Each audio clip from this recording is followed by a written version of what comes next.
यहाँ हमारे पास कुछ बिजनेस की ट्रांजैक्शंस हैं, बारी बारी से हम इनकी वाउचर एंट्री बना के देखते हैं। सबसे पहले देखिए सीरियल नंबर हमारे पास एक, डेट जो है वो 2/4/2010 की एंट्री है। सबसे पहली ट्रांजैक्शन है purchasing goods from CNC and company for a value of 5000 rupees. हमने कुछ गुड्स परचेज की हैं सीएनसी एंड कंपनी से। सीएनसी एंड कंपनी जो है हमारे क्रेडिटर्स हैं, उनसे हमने 5000 रुपए की परचेज की है। इसको रिकॉर्ड करने के लिए हम परचेज वाउचर का इस्तेमाल करेंगे। यहाँ पे हमारे पास परचेज वाउचर सिलेक्ट करने के लिए आप F9 प्रेस कर सकते हैं कीबोर्ड से, और यदि आप चाहें तो परचेज पे क्लिक भी कर सकते हैं। जैसे आप परचेज पे क्लिक करते हैं, देखिए आपके पास वाउचर है आपका, वो परचेज वाउचर सिलेक्ट हो जाता है जिसमें परचेज नंबर 1 लिखा आ रहा है। आप यहाँ रेफरेंस दे सकते हैं अपने बिल का, जैसे मैं रेफरेंस दे देता हूं।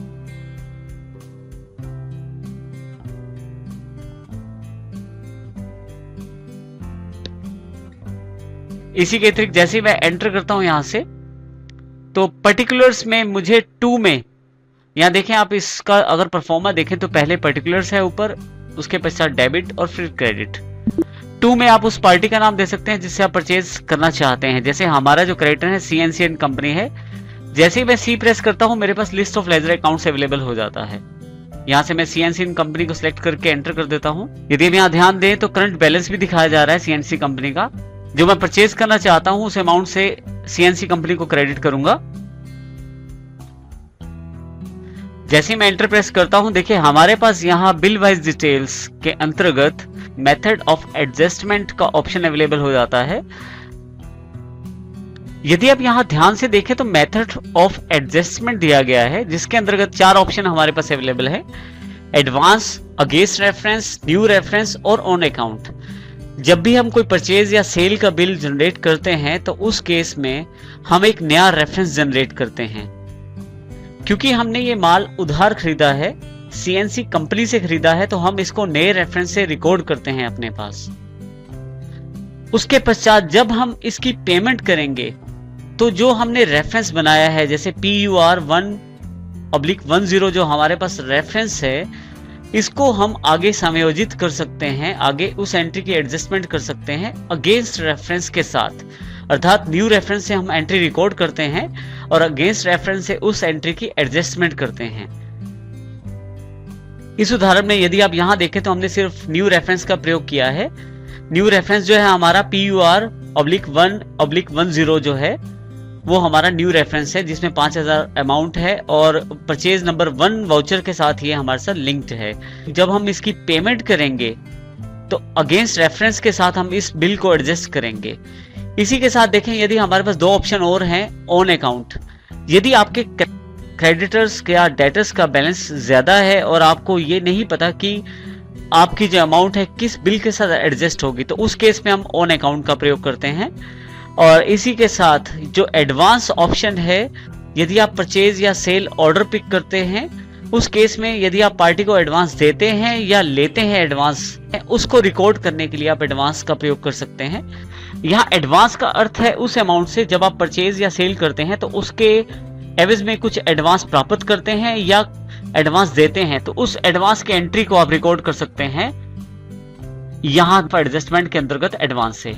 इसी तरह से यदि आपको कुछ पेमेंट प्राप्त होती है, यदि आपको कुछ पेंडिंग बिलों की पेमेंट प्राप्त होती है या आप कुछ पेंडिंग बिलों की पेमेंट करते हैं, उस केस में आपके जो अमाउंट पे की जाती है उसको आप ऑन अकाउंट सेटल कर सकते हैं। यदि आपको सही बिल की जानकारी नहीं है, किस बिल के अगेंस्ट उसको एडजस्ट करना है अमाउंट को, तो उस केस में आप ऑन अकाउंट उस पेमेंट को सेटल कर सकते हैं। इस तरह से आप इन 4 ऑप्शंस का प्रयोग कर सकते हैं। हमारे पास यहाँ मुख्य बात ये ध्यान रखने वाली है कि आप यहाँ जरूर ध्यान रखें कि हमारा जो रेफरेंस है परचेज का PUR 1/10 है। इसको हम आने वाले एग्जांपल्स में इसका अध्ययन करेंगे। अभी ये न्यू रेफरेंस के अंतर्गत एंटर्ड है।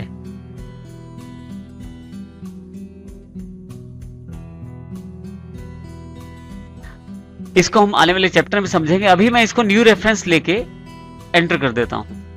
देखिए जो आपने रेफरेंस ऊपर दिया था वही रेफरेंस यहाँ नीचे अवेलेबल हो गया है। आप चाहें तो ड्यू डेट ऑफ या क्रेडिट डेज भी दे सकते हैं कि कितने दिन का आप क्रेडिट पीरियड देते हैं, वो भी दे सकते हैं। मैं इसे अभी खाली छोड़ देता हूं। अमाउंट जो मैंने ऊपर एंटर की थी बिल्कुल वही अमाउंट यहाँ भी सिलेक्टेड है। जैसे आप एंटर प्रेस करते हैं आपके पास बाय के अंतर्गत फिर से यहाँ एंट्री के लिए ऑप्शन अवेलेबल हो जाता है। क्योंकि मेरी जो परचेज रिकॉर्ड करने वाली लेजर है परचेजेस है, तो उसको यहाँ मैं पी दबा के प्रेस करूंगा। जैसे ही पी, मेरे पास परचेजेस लेजर अवेलेबल हो जाएगी। जैसे मैं इसको सिलेक्ट करके एंटर करता हूं, देखिए यहाँ पे परचेजेस जो लेजर है वो डेबिट में 5,000 रुपए अवेलेबल हो जाएंगे परचेजेस के। इसका अर्थ ये हुआ कि मैंने जो एंट्री की है उसके अंतर्गत मैंने सीएनसी एंड कंपनी से माल खरीदा है 5,000 रुपए का। क्योंकि माल खरीदा है इसलिए उनका अकाउंट क्रेडिट हुआ है और हमने यहाँ परचेजेस अकाउंट डेबिट कर दिया है। यदि आप नीचे देखें तो दोनों तरफ टोटल है। इसके पश्चात जैसे आप एंटर करते हैं नीचे एक नरेशन बॉक्स अवेलेबल हो जाता है, यहाँ आप नरेशन लिख सकते हैं। देखिए मैंने यहाँ रेफरेंस टाइप कर दी है। जैसे मैं एंटर करता हूँ मेरे पास एक्सेप्टेंस की स्क्रीन अवेलेबल हो जाती है। यहाँ यदि आप, अभी मैं इसे नो कर देता हूँ, यानी कि मैं इसी वाउचर पे अवेलेबल रहता हूँ। यदि आप यहाँ ध्यान दे तो यहाँ डेट जो है वो भी मैं चेंज कर सकता हूँ। उसके लिए शॉर्टकट आपके पास F2 है, या आप यहाँ से बटन टूल बार से डेट वाला बटन भी प्रेस कर सकते हैं। जैसे ही प्रेस करते हैं वाउचर डेट अवेलेबल हो जाती है। जो वाउचर डेट की एंट्री आप करना चाहते हैं वो यहाँ चेंज कर सकते हैं आप। हमारी वाउचर डेट 2/4/2010 है, तो मैं 2010 एंटर करके जैसे ही मैं एंटर करता हूँ यहाँ पे डेट जो चेंज है वो अवेलेबल हो जाती है।